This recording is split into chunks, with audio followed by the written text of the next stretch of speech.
What if the foundation of a gaming giant is crumbling, not with a sudden crash, but a slow, agonizing decay? For years, we've watched Xbox make missteps, but recent events suggest its biggest strength might actually be its Achilles heel. This week, Microsoft probably expected a different reaction to their latest Game Pass price adjustment. Instead, it feels like the entire Xbox brand is facing its biggest backlash yet, and frankly, a lot of us aren't feeling much sympathy anymore. This isn't a new problem. The rot, for many, started setting in long before the current generation, even stretching back to the Xbox 360 days. The consistent thread running through all these struggles?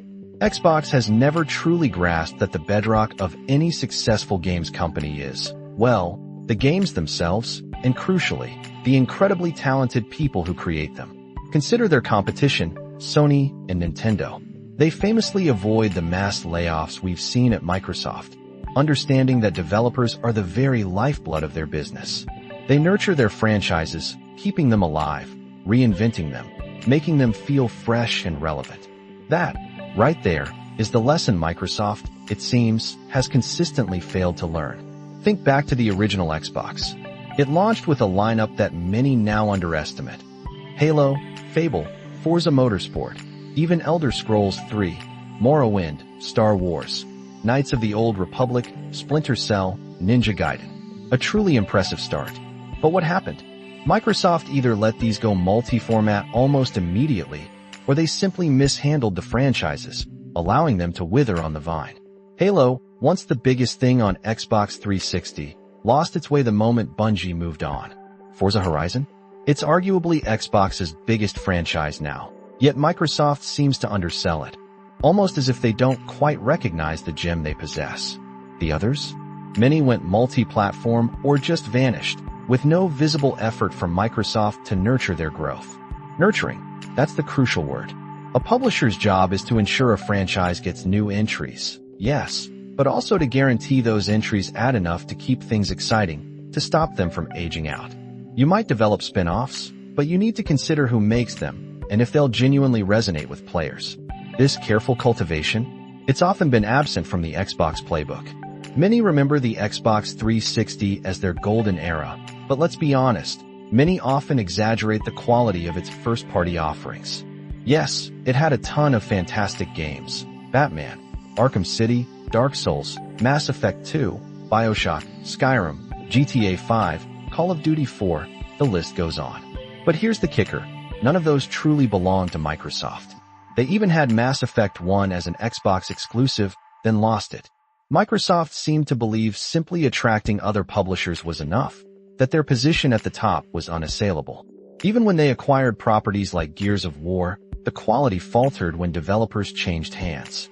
Other first-party gems from that era, Cameo, Project Gotham Racing, Perfect Dark, Viva Pinata, Banjo-Kazooie, they all just faded away.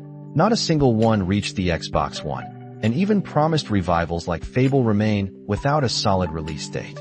Microsoft either didn't care, or they simply didn't know how to sustain these valuable IPs. Then came the disastrous obsession with Kinect, accelerating the downward spiral. We've heard stories of incompetent management at Xbox Studios for years, but honestly, you don't need insider info. Just look at the absolute state of franchises like Halo. It provides all the proof you need that Microsoft, perhaps, doesn't even recognize it has a problem. Xbox turns 25 next year, a quarter century in the game. But after all that time, their collection of universally acclaimed, best-selling first-party games is surprisingly small. That, ultimately, is why Xbox continues to struggle, and why, without a clear, compelling exclusive strategy, the entire brand feels like it's unraveling.